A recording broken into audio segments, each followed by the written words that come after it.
A very good afternoon to all my dear students. Today I am going to discuss a new topic in drafting, pleading and convincing subject. And today we are going to discuss about the concept of plaint or what are the steps involved in drafting a plaint or what will be the structure of the plaint. So the relevant provisions for the plaint is given under Order 7 CPC. It has been divided into six parts. The total number of rules mentioned under Order 7 is Rule 18. Rule 1 to 8 of Order 7 relates to the particulars in a plaint.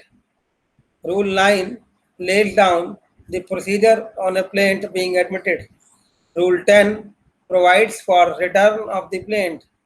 Rule 11 to 13 deals with the rejection of a plaint. Rule 14 to 18 contains provisions relating to the production of documents. So this is how we have divided the rules mentioned under Order 7 CPC. The word plaint has not been defined in CPC. As you all are aware, there are various definitions such as order, decree, judgment, foreign court, foreign judgments, decree holder, and so on and so forth, mentioned under or defined under Section 2 of Code of Civil Procedure. But the word plaint has not been defined in the Code of Civil Procedure. Now it can be defined as a statement of claim or a document by the presentation of which the suit is instituted in a court of law. In other words, it is a pleading of plaintiff. It is a pleading of plaintiff. And the pleading of defendant is also known as written statement. This is in contrast or difference between plaint and written statement. Now I would like to explain the particulars which needs to be mentioned or which needs to be taken care of while drafting a plaint. These are name of the court in which the suit is brought, name, description, and the place of residence of the plaintiff and the defendant, where the plaintiff or the defendant is a minor or a person of unsound mind, a statement to that effect, the facts constituting the cause of action, and when it arose, the facts showing that the court has jurisdiction, a statement of the value of the subject matter of the suit for the purpose of jurisdiction and court fees, the reliefs claimed by the plaintiff simply or in the alternative, where the plaintiff files a suit in a representative capacity, the facts showing that the plaintiff has an actual existing interest in this subject matter and that he has taken steps that may be necessary to enable him to file such a suit, where the suit is for the recovery of money, the precise amount claimed in the money suit, where the plaintiff has allowed a set off or relinquished a portion of his claim, the amount so allowed or relinquished, where the suit is time barred, the grounds upon which the exemption from the law of limitation is claimed. What are the mandatory paragraphs which needs to be mentioned? These are parties to the suit, cause of action, jurisdiction of court, valuation, limitation, and the relief. Now I would like to explain each of them. As far as the parties to the suit is concerned, it may be mentioned that there must be two parties in every suit, namely the plaintiff and the defendant. There may, however, be more than one plaintiff or more than one defendant, but there must at least one plaintiff and one defendant in every suit. All particulars such as the name, father's name, age, place of residence, etc., which are necessary to identify the parties, must be stated in the plaint as contemplated under Order 7, Rule 1 of the CPC. With regard to the cause of action, every suit presupposes the existence of a cause of action against the defendant, because if there is no cause of action, the plaint will have to be rejected. Even though the expression cause of action has not been defined in the code, it may be described as a bundle of essential facts which it is necessary for the plaintiff to prove before he can succeed, or which gives the plaintiff right to relief against the defendant, meaning thereby every fact which it is necessary to establish to support a right or obtain a judgment. And this view has been accepted by the court in the case of Cook versus Gill, wherein Lord Brett observed as cause of action means every fact which it would be necessary for the plaintiff to prove if traversed in order to support his right to the judgment of the court. So this is all about the meaning of cause of action, and this view of the court has been accepted by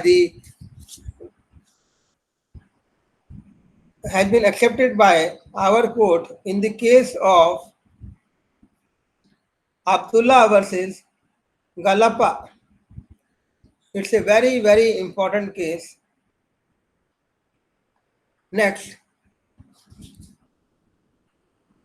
is jurisdiction of the court. What do you mean by it? The plaintiff must state all the facts showing how the court has pecuniary and territorial jurisdiction over the subject matter of the suit. When the jurisdiction of a court to entertain the suit is disputed by the defendant, the court may frame the issue to that effect and decide the same before deciding other issues. Next is the part of valuation. The plaintiff must state in the plaint the value of the subject matter of the suit, and for the purpose of pecuniary jurisdiction of the court and the court fees. Sometimes the value of the subject matter for both the purposes may be the same, as for example in a suit for recovery of money, but sometimes two valuations may differ, for example in a suit for declaration or in a suit for partition. In such a case, the plaintiff should distinctly state the valuation of the suit for the purpose of jurisdiction of the court and for the purpose of court fees. Next is that of the limitation, which is mentioned under Order 7, Rule 6. Rule 6 provides that where the suit is barred by limitation, it is necessary for the plaintiff to show the ground of exemption in a plaint, but the proviso added by Amendment Act of 1976 empowers the court to permit the plaintiff to rely on a new ground for exemption if it is not inconsistent with the grounds mentioned in the plaint. Now, the last point which I am going to deal here in is that of relief claimed, which is mentioned under Rule 7 and 8 of Order 7 CPC.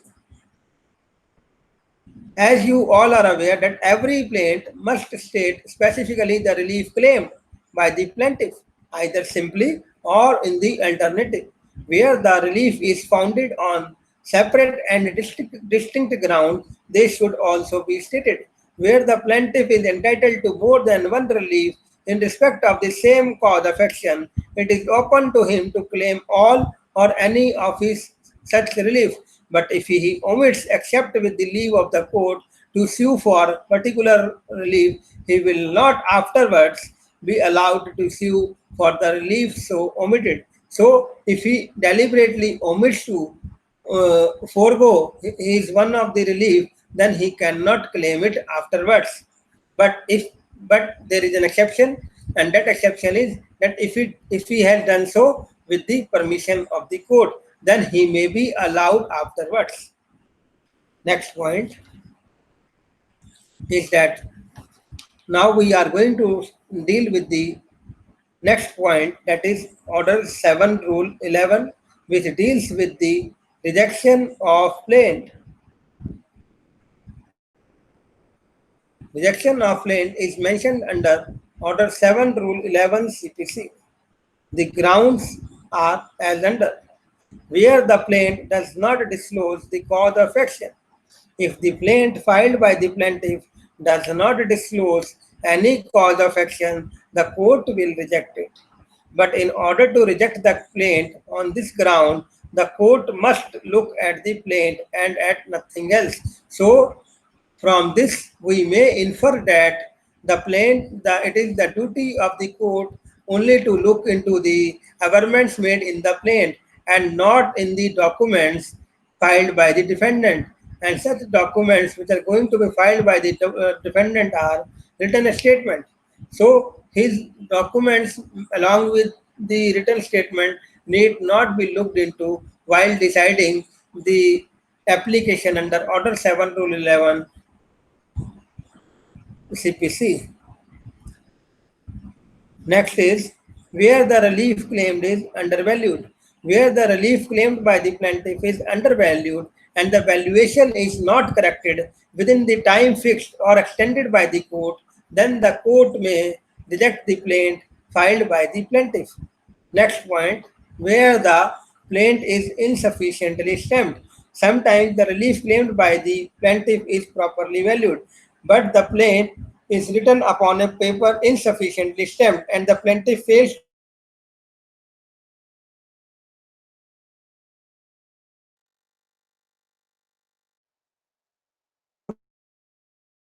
to pay the requisite court fee. Then the plaintiff is not entitled to pay the requisite court fee. Next point is where the suit is barred by law. Where the suit appears from the statement in the plaint to be barred by any law, the court will reject the plaint.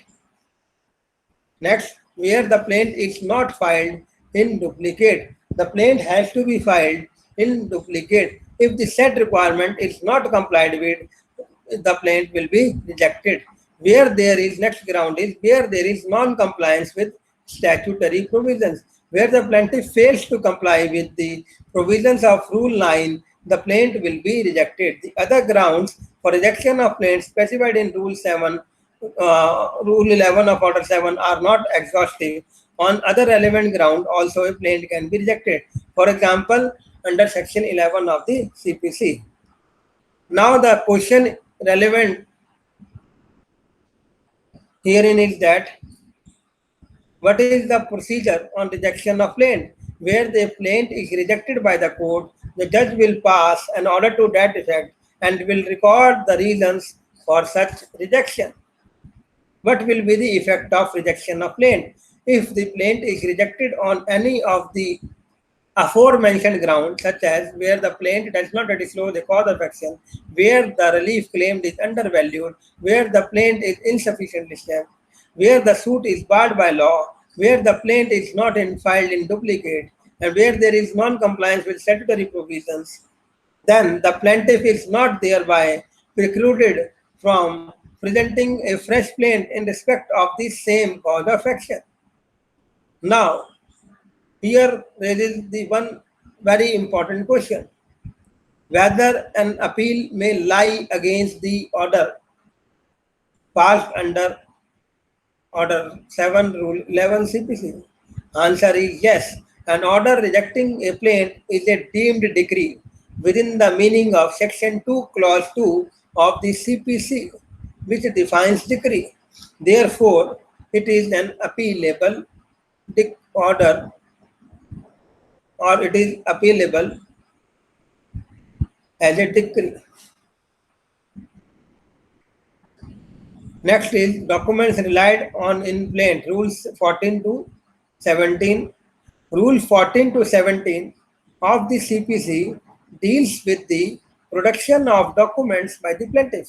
Rule 14 provides that the plaintiff to produce the document at the time of the presentation of plaint, copies of all the document on which he sues or seeks to rely. It also provides for the consequences of non-production of the document. It lays down that document which ought to be produced in the court by the plaintiff when the plaint is presented or to be entered in the list to be added or annexed into the plaint and is not produced, it shall not be produced later on without the leave of the court.